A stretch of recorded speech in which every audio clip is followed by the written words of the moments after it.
This is No BS Job Search Advice Radio, episode 1400. I'm your host, Jeff Altman, the Big Game Hunter, and welcome to the first podcast to ever hit 1,400 episodes in the job search category. No BS Job Search Advice Radio hits that today. Yay!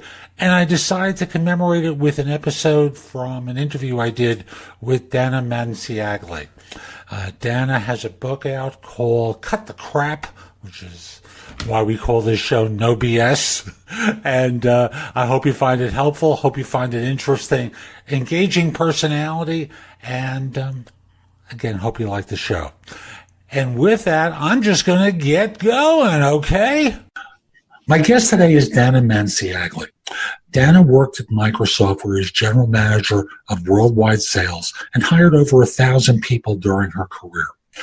She leveraged her 30-year career in marketing and sales to help job seekers and career climbers meet goals, and now is a globally recognized career and networking expert. She's the author of, I love the title of this book, Cut the Crap, Get a Job, and founder of the online course Job Search Masterclass.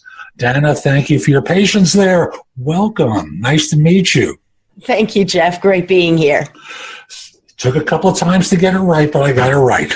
So when I think of the job search, it's kind of like running a high hurdles race. There's one roadblock, and you leap over that, and then another, and then another, and then another, until you finally get to the finish line. We're doing a conversation about interviewing today and doing it well. So I'm curious, there are lots of different ways that people jump over hurdles. How do you see people starting this race, getting themselves ready, and we're going to walk through the entire race here? Yeah, I love your analogy there and the picture, the graphic of the hurdle race. And why? Because those hurdles are placed in specific locations strategically to go in order of the right hurdle at the right time. And whether we've ran hurdles or not, we can all picture that race. So what I like about it is you already drew the picture of a process. There is a fixed, definite process, and people train to run over those hurdles. What I see in the job search process, is people randomly choosing, you know what, I'm just going to skip hurdle 1 and 2. I'm going to go walk over there and just do number 3. Or you know what, I'm going to hurdle over that last one, and then I'll catch 1 and 2 at a later point in time. So in an order of hurdles or in ready, aim, fire, it's actually people are out there firing, aiming, and maybe never ready. So that's why I really like the discipline structure of job search that leads to the final hurdle of interviewing. Yay! I always think of the final hurdle as being the negotiation, but interviewing, it's one of the big ones. So when I think of this metaphor, I think of all the steps that go into the pre-work to get someone ready for interviewing. And folks, if you've heard me or watched me before, you've heard me say the skills needed to find a job are different than those needed to do a job. And most of you go into the process thinking that all you have to do is announce your existence and regurgitate a bunch of facts and everything's going to be fine. And it doesn't work that way. So how do you start coaching people to get them ready for this race? Oh, yeah. And Jeff, you and I are both baby boomers, and that used to work, frankly. The schmoozing and, hey, I want to meet someone, get in with the right person. The whole game of job searching for all executives through college graduates, young professionals, has changed remarkably. Not only in the last 5 years, but the anticipation for the next 5 is continued dramatic change. So what I see in all of that change is you've got to be better than that, just to compete. So while the job market's healthy, it's still highly competitive. And it does start with the preparation. Jeff, I scratch my head because when someone wants to learn a new instrument or speak a foreign language, what do? They go out and learn it, right? Read a book, listen to audio tapes, take a class, and learn how to hit that golf ball. Why in job search do people wing it? They don't believe they need to prep. They don't know that they don't know what they don't know. So I am all about the 3 big stages of ready, aim, get hired. And if everyone can pause out there on shipping out resumes and do some homework beforehand, they would fare so much better. They'd get a better paying job, and they wouldn't face all the frustration that exists of being a job seeker, because it stinks to be in job seeking mode. You're absolutely right. And great athletes all practice. The greatest athletes in the world practice. The greatest entertainers in the world all rehearse. And job hunters go on interviews and they wing it. These people make $25 to $40 million a year before endorsements. And you wonder why you don't even get the opportunity to step up. So it all makes sense. So 3 stages: ready, aim, fire. How do they get ready? Oh, yes. And I've even changed that to ready, aim, get hired, because that's our goal. And unfortunately, we don't want to use the word fired there. So we'll say get hired. Okay. But the ready section is the one that's least utilized and the most important. It becomes the foundation of everything moving forward. And that is only about setting your goal and then deeply understanding what that next career move is. So I'm not asking for 5 years out, 10 years out, what are you going to be doing? This is your next career move. And that is, what title is it? So if you could fill in the blanks on, if everyone could, in a succinct answer, say, I want to be in what function, in what industry, in what city. A very simple goal statement. It actually answers one of the elevator pitch questions is, what are you looking for? And people don't know how to answer that. So that's step 1 of ready, is pick a goal. Is it big, brown, has 2 ears and goes growl? Great. Know what it is. Now go research. What are the requirements of today's bear? Go pull down 10 job descriptions, highlight the skill words, the keywords, key phrases, and really research your buyer, the hiring team, your future employer in general, and really absorb that, because you're a product and you want to now, then moving forward into AIM, you can now take all that juicy information and get your job search tools ready. And it also sounds like once you've identified the keywords, the language and such, you can identify skills gaps that you can work on rectifying. Because sometimes this may not be the right time for you to make the change because there are just too many deficiencies. So there's ample time to rectify them. But at the same time, unless you know what the target is, you have no idea what you're aiming for. Oh, yeah, and you have 2 choices, frankly, is you can choose to rectify them or change your goal. Say, those are all too high level for me. They're all requiring 8 to 10 years. I have 3 to 5. Let me change title types. Let me redo my search, what I call the window shopping. I'm not applying to any of those jobs, but I'm okay if someone meets about 60 to 70% of the requirements. Where I'm not okay is if someone chooses not to apply or not to reach for a job because of those gaps. And I want to reinforce to everybody that job descriptions are written for the perfect person who doesn't exist. So while you're window shopping, don't get discouraged. Don't start saying, I can't do that. I have that gap. They want me to speak Swahili. I don't speak Swahili. Guess what? You're going to learn that on the job. So definitely aspire to really great jobs, even if you're missing some key characteristics. And just to be clear, she said, 60, 70%, I believe it was, Yes. Versus I used to get resumes when I worked in search. The people applying for the Java developer jobs who hadn't taken a class, but they were Purdue chicken pluckers and wanted to do this. That doesn't make it. No, I call that RAA, random acts of application. And we as hiring managers know, and it'll fast track you into the no pile anyway, because it shows that this person is just spraying and praying resumes, has no business applying for this job. Don't be that person. And I remember another guest I had on my show, Job Search Radio, spoke about how in their ATS, they were able to block such people, because these are also folks who become serial appliers. People who will respond to any job in their organization just because they want to get in. And their parents told them, send it in, you never know. Yeah. And they're bombarding an organization. And who has time for this? Mm-hmm.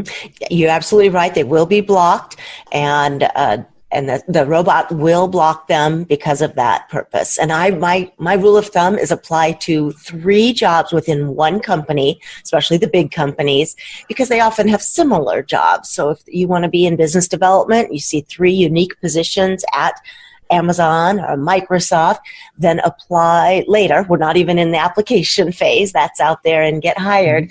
But later, then definitely apply for 3, no more than 3.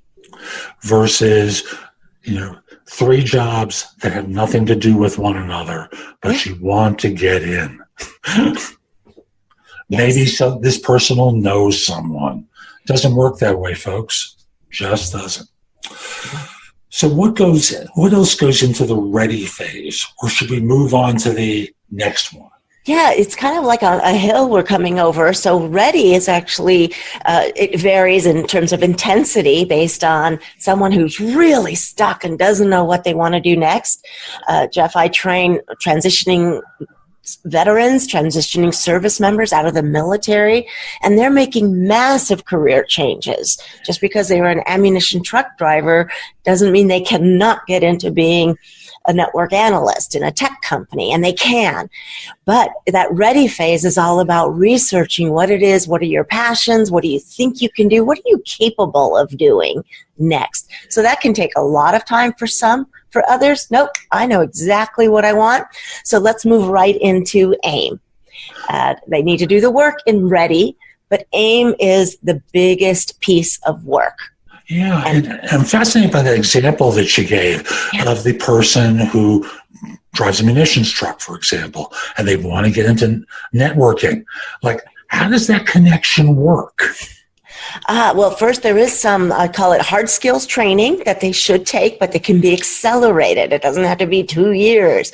So hard skills would be learn the technical side of networking, technical networking, like through Cisco, through Microsoft programs. The vets have a ton of skills training that's offered to them even 180 days before they exit. So there's some phenomenal, as there is for non-military folks. So speaking to everybody, is you can find amazing skills training programs online, etc. And then what they do is reposition themselves because they do have fabulous soft skills. They don't know how to brag about those outside of military terms. So we help them, hey, cross-team collaboration, leadership skills, managing others. They've led teams of 500 people, and many of them, project management. So these are not super soft, like, loyalty there, and they're incredibly ambitious and all that, but they're relevant skills that are definitely transferable. And what I find with not only the vets and non-vets is they don't believe it, is their own mindset, embracing the fact that, wow, I do have those skills. So there's an uncovering of and an awareness that leads to the AIM section, which is, okay, now how do I communicate all that great stuff to the buyer, the hiring team? When does networking get into this? Because I've got to imagine part of the ready phase is networking in order to get to the point where they're in the application phase. Am I wrong?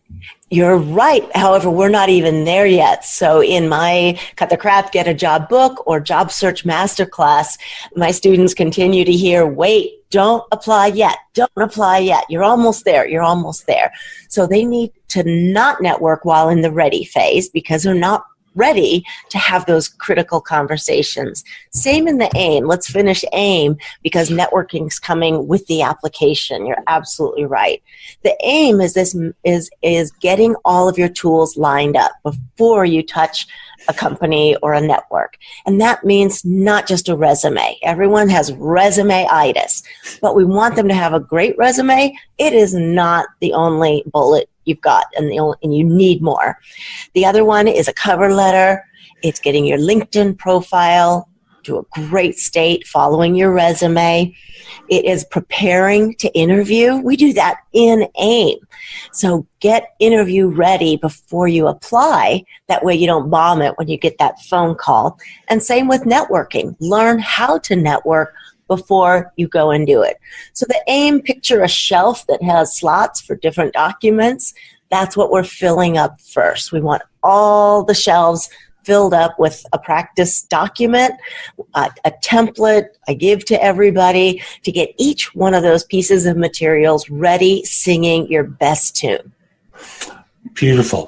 I know I tend to get people not immediately at the beginning of their search. I tend to get them at the point where they've hit their head against the wall a number of times and they don't know what they're doing wrong. So I tend to start off at the interview prep phase because we don't know when the phone is going to ring and someone is recruiting them for a role. So I try to get them ready for interviews right away. But it's interesting, you spoke about getting their LinkedIn profile ready. And I'm LinkedIn member 7653. I recognize the value or the potential value back in the day. But for those who might be less knowledgeable than we, could you tell them why LinkedIn is so important now? Oh, yes. Not only is it more important now, the anticipation for the next 5 years. Now, my crystal ball says in 5 years that candidates will no longer be applying online. Recruiters and hiring teams will just go to LinkedIn and find the people they want. So everybody's profile, even if you're happily employed, needs to be at a great level so you found on page one of whoever's looking for you. But let's rewind, because while LinkedIn is more important, it's also easier today. And the reason why it's easier is because I want my students do a resume first. So by the way, I get people who are way out spraying and praying resumes, and I got to bring them all the way back to ready because they don't even know what they're hunting for. So we have ready, we have AIM. In AIM, Jeff, the resume is done first because that forces us to pivot those skill sets and change the whole document. Is that exercise of telling your story. Then you copy and paste your resume into LinkedIn. That's why it's easier, because my resume has a great summary. That's your summary section in LinkedIn. It's also got all of your experiences. Boom, copy, paste, your skills, everything. And that's what recruiters want to see on a LinkedIn, is they want to see your resume. It's not a limited version of yourself. It is yourself it's a digital resume. So LinkedIn is important for two main reasons to answer your question. Number one, so you simply have a great brand profile. So anybody who happens to come across you understands your great background and who you are and what you do for a living right now. However, you can also be found on LinkedIn. So wouldn't it be great, instead of banging your head against that frustration wall, to get a phone call from someone who says, hey, we'd like to talk to you. That's the objective. It's one big fat algorithm, and we want everyone present and winning. It's funny, and many folks don't realize this, but LinkedIn sells access to the entire database to corporate and third-party recruiters. You get access to a more limited version in the different products that they make available to job hunters. But what you want to be doing is having a great product on LinkedIn congruent with your resume. And from this, making it easy for folks to find you and be interested in you, because it's keyword rich. I also think in terms of their version of Office 365 that links to LinkedIn. So that people, as you're sending an email to them, they're seeing your profile. many of you I know don't know this because I just noticed the shock that people have when I mention it to them, just like an interview I did with Tracy Levine earlier in the week, who mentioned that they're now using AI as part of LinkedIn Recruiter to identify whether you're following their firm and thus prioritizing you over someone who isn't. Fascinating interview that I did. Anyway, back to you. I apologize there for the digression. So we're starting to get them to aim and creating, the products here to support their candidacy. Yeah. Okay, so we've got the resume, we've got the cover letter, got the LinkedIn profile. Where next? Okay, and you've got your interview prep.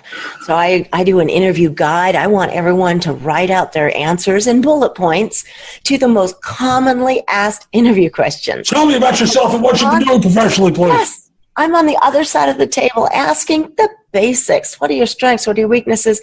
Why is tell me about yourself the number one question asked and the one worstly managed and handled by candidates because they're not prepared.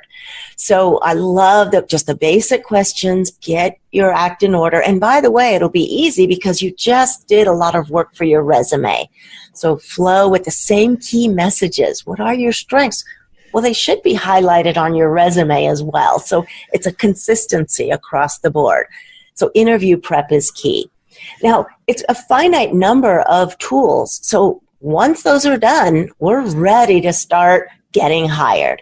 And that's the third phase where you're actually touching people and robots. But before that point, I recommend everyone pause and get their act together before they go out and even network. Let's talk about networking, because if people are networking too early, Jeff, they're going to show up in that, meet someone at their office, I hope, versus a Starbucks, and meet someone in an office environment. And there, guess what? That's an interview. They're checking you out. And this is a big misnomer. A big myth is, oh, I'm just networking with them. No, they become part of your search. It's the way you look, the way you talk. They're going to ask you some questions. You better be prepared. So networking is part of job searching. And I recommend all that pause until you're ready to go out and hunt. So true. If you don't think that people are giving you the once-over when you're asking them for advice, if you don't think that they're measuring you, you're mistaken, because the reality is they know that even if you're not asking for a job, you're asking for advice, even though you're not asking for a job, they're going to be thinking of you that way and trying to tie something in their mind to another situation and asking them the question, and themselves the question, would I risk putting this person in front of them? Exactly. So let's play out there's networking, a standard conversation with a total stranger. So I'll be Jim, the corporate hiring manager, and Sally walks in as the job seeker, and I Jim, say, hey, great, Sally, we do some chit chat, great to know you. Now, what are you looking for? I'm just that question alone from Jim. Sally needs to be able to say, oh, glad you asked. I'm looking for a paralegal position in a law firm in downtown Seattle. The conversation then, Jim is thinking already, is this someone because Sally should ask, do you know anyone who works at these 3 law firms? So feel free to ask for some connection. Jim has already decided whether or not he's going to give you phone numbers, names, refer you, help you out, or not. So those connections are super important. I know I made a joke about Starbucks earlier, and I want to elaborate on that. Let's rewind pre-Starbucks days. I know some of our listeners can't, but pretend that there were none.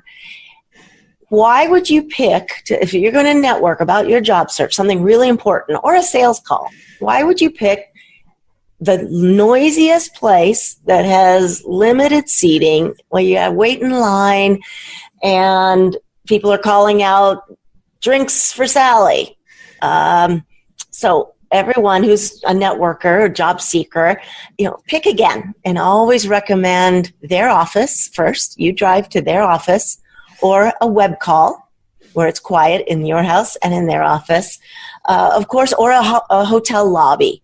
But folks, I know it's cool and it sounds great, but if they want to meet in a Starbucks, you say yes. And I use Starbucks as a placeholder for a loud location. Gotcha. And, I'll also interject that when they say, so what are you looking for, Sally? You can't make it up on the spot, as so many people tend to do. So much of creating trust, which is a big part of what I coach people about, is understanding that they want to trust you if they hire you, if they refer you. It involves speaking with a degree of certainty and confidence and conviction. It doesn't mean that you're not flexible, but if you speak like Dana or I, your advantage versus well, I would think about something along I would consider, you can't do that.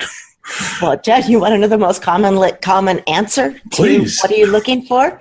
Is, let me tell you about my background. I have 2 degrees in this. I've been a shoe repair person. I then did this, been an engineer.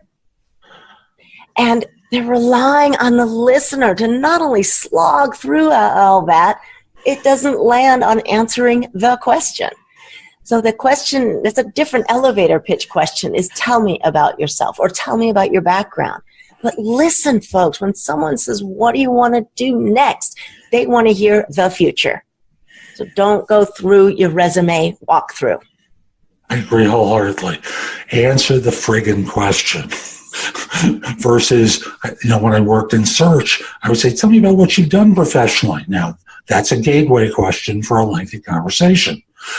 However, my expectation is a minute and a half tops, knowing I've got a limited attention span and they have a limited attention span, and they're starting to do the entire interview for me. 4 minutes later, I have to ask, do you remember my original question? They don't. No, they don't. So if I can, I'd like to offer a tip for everybody on your show, Jeff, for how to answer. Tell me about yourself, because it is easy to just fall into a resume walkthrough, which frankly is extremely boring for you and for them. So I would like, the first one is absolutely look forward to it. The first bullet point in your flow is your education. No matter if you're a senior executive or transitioning service member, just get through edu. And just whether you have a bachelor's or an associate's degree or a master's, just quickly state that. Then get right into a professional summary. And that is looking down on the balcony of your background, summarize it at the highest level. Hey, I have 30 years in tech sales and marketing. The most recent 12 years were at Microsoft as GM of worldwide sales. And now I run my own business. Zip it. And then the final bullet point, law of threes, 3 bullet point. The final one is, I'm here today because.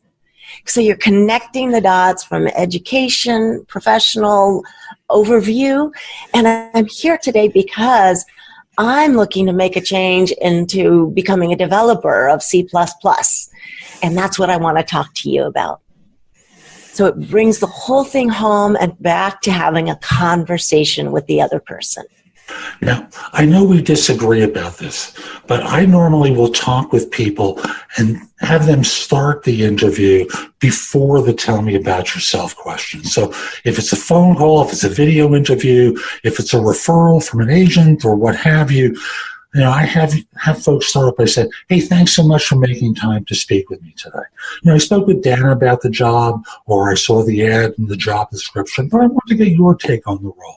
Could you tell me about the position as you see it and what I can do to help? So that this way you can hear the current thinking about the role, which is sometimes a little bit different than the job description.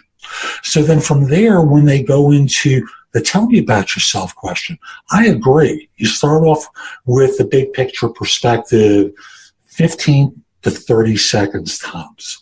And then from there, I do a segue because I now know what they're looking for.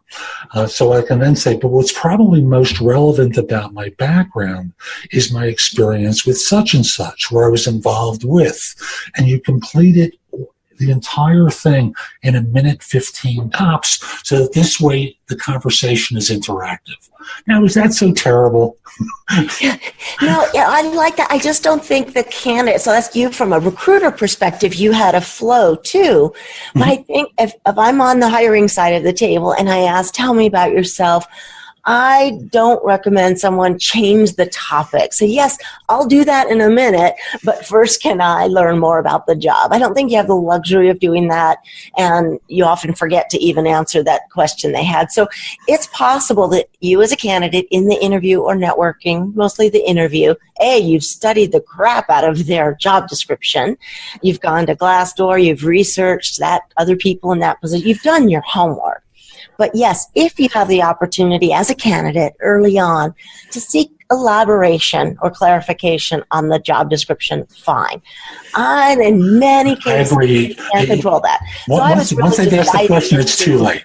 Yeah, it's too late. So I was just diving into, hey, if you're asked, tell me about yourself, here's a way to answer it. And don't try to bypass it. Don't try, well, I'll hold off on that. You got to get right into it with enthusiasm. And hey, I'm proud. Be loud and proud. Sit up taller. And I want to tell you, here's my education background. Here's my professional background. And I'm excited to be here today because your role leverages all the strengths I have in analytics and development, etc. So it gives you a platform at the end to then make yourself relevant. I agree. Once the question's been asked, you can't say time out. I want to ask you something first. This has to proceed as perhaps as the two of you are sitting down and you're in the process of lowering your derriere into the chair, that's when you can ask. But after that, once they've started, you're giving the baton to them and allowing them to use it as they see fit. So I agree with you about that. I just like throwing that one. Oh, it's a great one. And it also depends on who you're across the table from, whether it's on video and phone. Oftentimes, it's a recruiter who has a stack of 20 jobs on his or her desk, and they don't know a whole lot more than what's in that job description. So it's a great effort to try to get a little more meat on the bones. But oftentimes your best, and I tell everyone, your best friend is that job description, whether it's written poorly or well, out of your control. But those have keywords, skills, characteristics they're looking for, and you got to play off of that. So we both know that the answer to tell me about yourself is really the gateway to the rest of the conversation. And a skilled interviewer is going to listen to your answer and go explore. Yes. And thus, how do you get folks prepared to deal with the next questions that are the natural follow-up for that? Good. Well, I prepare all of my students and candidates, of course, they're senior students, for frameworks that they can lean on. There's no way to be prepared for every type of question you're going to get. So here are a few frameworks. Number one, the law of threes. Say, when you're asked something, anything, say 3 things and stop talking. Too many people just babble on and on and on, and they completely lose track. And we do that when we're nervous. So think of 3 bullet points, even if you're making them up on the fly. So that's framework number 1, a rule for the whole interview. The other one is the most commonly asked current question. This is a change for many of our baby boomer peers, is the behavioral questions or situational. And they all sound a theme like, tell me a time when. Or have you had experience in this? Tell me about it. Have you ever faced a challenging coworker? So those are all invitations to do stories. And gone are the days of the hypothetical. Hey, let me paint a scenario. What would you do? Because it was too easy for candidates to just make shit up, right? So, and now we want a structured way to answer those questions of situations. And that is what I have reduced to a SAR, S-A-R. And I know there's stars and there's SOARs, but I have S is situation, A is the actions I took, and R is the results. And you should say those words. So, Bill, thank you for asking me for that experience. The situation was, I had a challenging coworker. We just didn't see eye to eye, and it was going downhill fast. The actions I took were, I met with him, we had a conversation, we went out for a few beers and got everything out on the table. And as a result, we now work closely together on just about every project. That is a SAR, and you say SAR. So that's another framework. I'll pause here. That's okay. Every story has to have a happy ending. Just like when you were a little child, every story you heard, unless it was a Disney story, where there was one of these classic scenarios where parent gets killed off somewhere in the middle. But ultimately, there's got to be a happy ending to the story. So make sure you've got the win in there. Do you have people do the metrics as part of the result? Exactly. The R is the most challenging one because most candidates say, well, I don't have any metrics for it, so I'm not going to state an R. And it doesn't have to be. Now, first, you don't want to disclose any proprietary numbers in that R. Big mistake. You'd lose all kinds of points if you're sharing non-public numbers, so don't do that. Talk in percentages. Yes, I increased inventory turnover by 10%, or customer satisfaction went up more for my team than another team. Notice no number at all. Or I was the top performer in that, or my team placed first in that presentation. So please, everyone has results. Now, where I'll differ on happy ending is if the question is, tell me a time when you failed. Okay, but there's still SAR, situation, action. As a result, bomb the whole thing, the product line was shut down, and I was asked to look for another position because the conversation is going to go to what did you learn? So that gives you an out on a happy ending. You can really throw yourself under the bus and take humble pills in that regard. Which is also important these days because the more senior you are, there's an expectation of emotional intelligence in the part of the candidate. And if you basically start pointing fingers at others for your failures without taking ownership, you're dead. Yes. You're dead in the water. So you got to own up to your mistakes, be aware of the learnings, eat a little crow in front of them. And in front of them is the big part of this because it demonstrates humility. That organizations, the more senior you are, they like that much more. Whereas back in the day, the confidence / arrogance of the candidates was what was being sought, no more. So for those of you who think that's the way to go, not anymore. I'm so glad you mentioned that because now let's go to the weakness question. Of course, they may coin it as areas for improvement. And it's disguised, that question is disguised many ways. Is what would coworkers say are your areas of development? What would your boss say? You need to be prepared for the same two weaknesses, let's call them what they are. I want you to have 3 strengths and 2 weaknesses. And here's the challenge with the weaknesses. People are afraid to show their self-awareness, show that, my boss here are the things I'm working on. People toss out weaknesses, which are strengths taken to an extreme. And the recruiter sees right through it. So does the hiring manager. Oh yeah, I'm really ambitious and energetic, and therefore I take on too much and I run out of time. Like, really? So everyone needs to really read your reviews. Go dig if you forgot, but you should have 2 things you're working on. So here's how weakness goes. Yes, I do have 2 areas, at least I have many areas of improvement, Bill. Thank you for asking. But I have 2 I'd like to share with you today. Okay, so you at least set the benchmark for 2. Number 1, the first one is that I go too fast through a project where I don't stop and see the details. I don't pay attention to the analytics. I stay too high level. However, I'm working on that by following a new system where I have a checklist for everything that forces me to stop and analyze the data. So what I did was I threw myself out there, but I also ended on that uptick where I am sharing what I'm doing about it. I don't just plop it on the table and say, there you go, I really suck at that. So really pick areas for improvement that don't throw you under the bus. Like if you're applying for a financial role, don't say you're really bad with numbers, folks. That's not what you should either. So that's the other extreme of a weakness. But pick some reasonable ones that are real, that you can really talk about, because their next question may be, give me an example when you did that last. And there's a SAR for your weakness. This is why we write out our interview prep guide before even a role play. I do a video role play with everybody, but I don't do the video role play until they have written out their practice work and have great answers. Fabulous.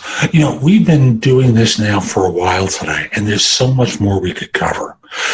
What haven't we covered yet that would be important for us to bring in order to optimize everyone's time here?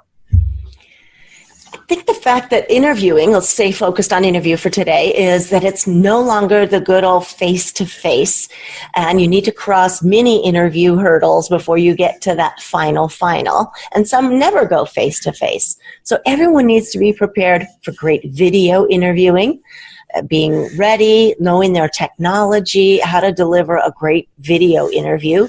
And there are skills behind phone interviews as well. So we don't have time to go into all those tips and tricks, but I teach all of those, and those are extremely important. Remember those, the big hurdle is acing every interview, because then the finish line in my book is getting an offer in hand. The fun part is negotiating that offer. But let's get those interviews and win them. Let's cross that hurdle without that hurdle falling. And that means you're great on the phone, you are great on video and in person, and you're following up with a thank you note and graciously following up at least 3 times after that interview, spaced 7 days apart. People are afraid to be a pest, and I want to invite them to professionally and graciously follow up. Interesting. 3 times, 7 days apart from each one? Yes. You're not just dropping that dumb note that says, hey, what's the status? You can say, hey, Ray, I just remembered our conversation about my skill in analytics. I'd like to expand on it further. Or I'm still very excited about your position.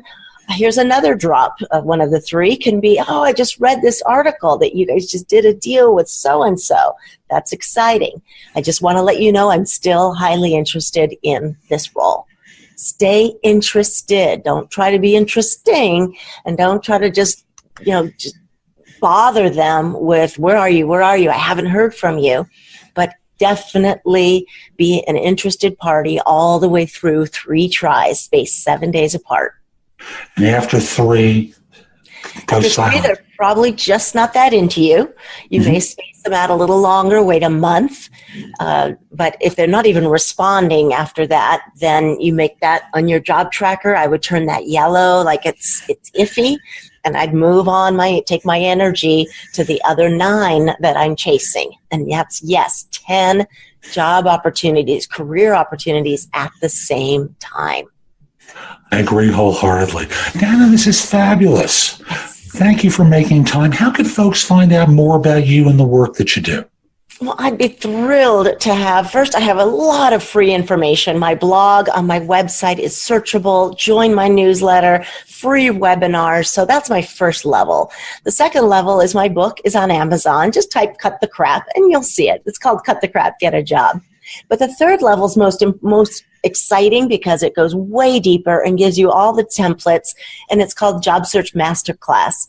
So my URL is either my name, Dana Monsiagli, and I realized that's just a mouthful, or jobsearchmasterclass.com, all one word. Just type jobsearchmasterclass.com, and my ultimate coaching is private too, so I offer the privates. But you have choices along the stair step. Just be a learner, as you are with everything else. Learn the new age of job search. Thank you. Folks, we'll be back again with more. I'm Jeff Altman, the Big Game Hunter, and I'll just simply say I've got a ton at my website, thebiggamehunter.us. Go to the blog, go exploring. Thousands of entries there that you can watch, listen to, or read that will help you find work more quickly. Also want to mention that connect with me on LinkedIn at linkedin.com/IN/the Big Game Hunter. Mention that you saw the interview. I like knowing that this works for everyone. And once we're connected, if you happen to be interested in coaching, message me. We'll set up a time for a free discovery call. So I hope you enjoyed this. Hope you have a great day and take care.